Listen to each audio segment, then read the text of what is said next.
Kasi nung una parang tinatanggap ko na sa sarili ko na if may cancer ako, let it be. Kasi ayokong maubos yung pinagpaguran ko. So sabi ko kay Lord, Lord, kung maghihirap lang din talaga ako at mauubos yung kabuhayan namin dito, kunin niyo na ako.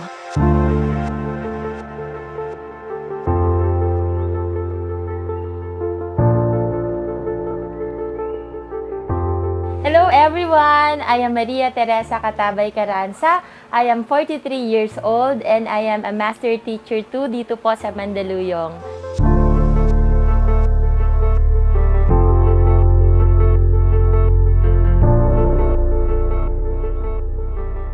I am a teacher for 22 years and I am an NCR officiating official. I represented the Philippines abroad. So, pinadala na po ako ng Girl Scout of the Philippines sa London, England. And sa New Delhi, India last March. So, I am a credentialed trainer sa Girl Scouts movement natin. Panganay kasi ako, so ang dami kong mga responsibilidad at ang dami ko pang gustong ma-achieve sa buhay.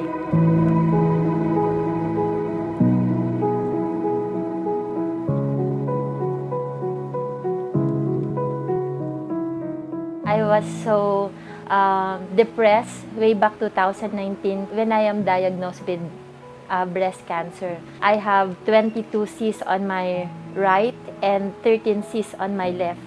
And ang ending nun, kailangan kong i-undergo yung surgery which is mastectomy. So totally tinanggal na yung right breast ko and talagang nilalaban ko lang yung buhay na meron ako. Hindi talaga ako handa na i-accept na may cancer ako kasi maganda naman yung lifestyle ko eh. And nung nagkaroon ako ng cancer, humina talaga yung katawan ko. Nakikita lang nila na medyo happy ang face ko pero hindi nila alam yung nasa loob ko na I am suffering talaga. Kailangan ko palang pagdaanan lahat ng mga yon para makita ko yung opportunity na ibinibigay sa akin ng Panginoon na mahanap ko yung tamang produkto na makakapagpagaling sa maraming mga may karamdaman.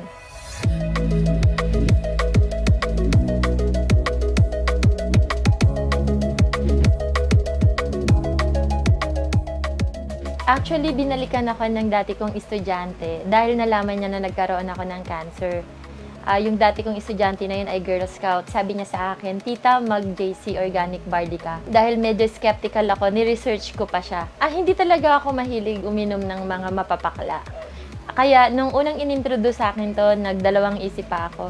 Pero nung natikman ko siya, sabi ko, ba't ganun? Hindi siya ganun sa ine-expect ko. Hindi siya mapakla at saka masarap ang panlasa. Dahil sa isang taon ko na paggamit ng JC Organic Barley, sinabihan ako ng doktor ko last August 2024 na itigil ko na lahat ng mga gamutan ko sa breast.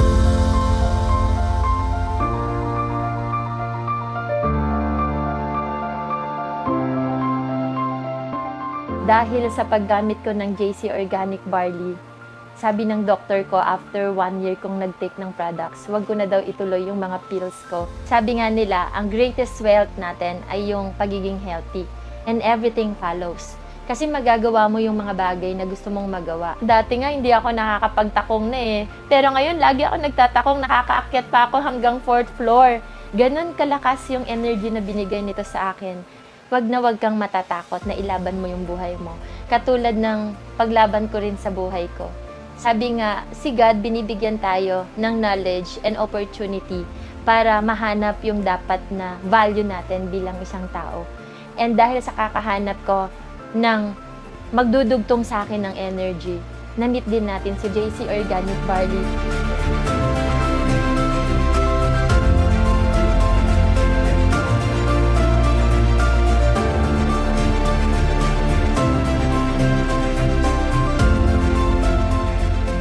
Hi, I'm Maria Teresa Catabay Caranza and I choose JC.